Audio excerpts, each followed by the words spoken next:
നോക്കി വെച്ചോ, OTT ഇറങ്ങുമ്പോൾ ഏറ്റവും കൂടുതൽ ട്രോള് മേടിക്കാൻ പോകുന്നൊരു കഥാപാത്രമായിരിക്കും ഇത്.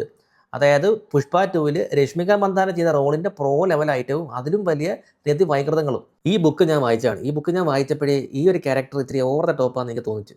അത് ഈ സിനിമയിൽ ചെയ്തിരിക്കുന്ന നടിയുണ്ടല്ലോ, അവർക്കാണെങ്കിൽ ഈ റോൾ ഒട്ടും ചേരത്തില്ല. ഒന്നാമതേ കുറേ അളിഞ്ഞ ഡയലോഗ്, അത് ഇവർ പറയുമ്പോഴും പറയുന്ന സമയത്തുള്ള മുഖഭാവങ്ങളൊക്കെ കാണുമ്പോഴേ എന്തോ പോലെ. ആളൊരു ചട്ടമ്പി കല്യാണി ലൈനാണ്. നാട്ടുകാരെ പിടിച്ച് ഇടിക്കുക, കുറേ മാസ് ഡയലോഗ് പറയുക, ചീത്ത വിളിക്കുക. പക്ഷെ എന്തൊക്കെ ചെയ്തിട്ട് അങ്ങോട്ടൊരു മെനയാകുന്നില്ല. കുറച്ച് നേരം വല്ലതും ആണോ? ആദ്യമൊക്കെ നമ്മൾ പോട്ടെന്ന് വെച്ച് സെക്കൻഡ് ഹാഫൊക്കെ ആയപ്പോൾ കുറേ സീനുണ്ട്.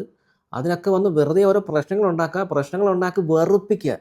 ഇത്രയും വൃത്തികെട്ടൊരു സ്ത്രീ കഥാപാത്രം ഈ അടുത്ത കാലത്തും ഉണ്ടായിട്ടില്ല. ഇതിൽ പുള്ളിക്കാരിയുടെ പ്രത്യേകതകൾ എന്താണെന്ന് വെച്ചാൽ, ഇതിനകത്ത് പൃഥ്വിരാജിൻ്റെ പേരെന്ന് പറയുന്നത് ഡബിൾ മോഹൻ എന്നാണ്. പക്ഷേ ഈ ഡബിൾ എന്നുള്ള പേര് ശരിക്കും ചെയ്യുന്നത് ഇവക്കാണ്. കാരണം ഇവക്ക് നാട്ടിൽ 2 കാമുകന്മാരുണ്ട്.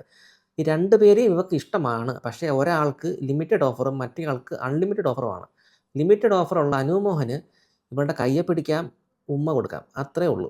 പക്ഷെ മറ്റവൻ അങ്ങനെയല്ല, അൺലിമിറ്റഡ് ഓഫറാണ്, എന്ത് വേണം ചെയ്യാം. ഇനി മെയിൻ ആളെ കൈ കിട്ടിയാൽ ഞാനൊരു ഉരുപ്പടി അല്ലേടാ എന്ന് അങ്ങോട്ട് ചോദിക്കുക, വലിഞ്ഞ് അവൻ്റെ തോളത്ത് കയറുക, മരത്തിൻ്റെ മേളിൽ കയറി ഇരിക്കുക, കാറ്റ് കൊള്ളാൻ വേണ്ടി മലയുടെ മേളിൽ പോവുക, എന്നിട്ട് അടുപ്പ് കൂട്ടിയിട്ട് തീ കായുക, ഇതൊന്നും പോരാഞ്ഞിട്ട് ജീപ്പിൻ്റെ മേളിൽ കയറി ഇരുന്നുകൊണ്ട് മല കയറുക, അങ്ങനെ എന്തെല്ലോ വിക്രികൾ. ഇനിയും ഞാൻ കാണാൻ ആഗ്രഹിക്കുന്നത് ഇതിൻ്റെ സെക്കൻഡ് പാർട്ടാണ്.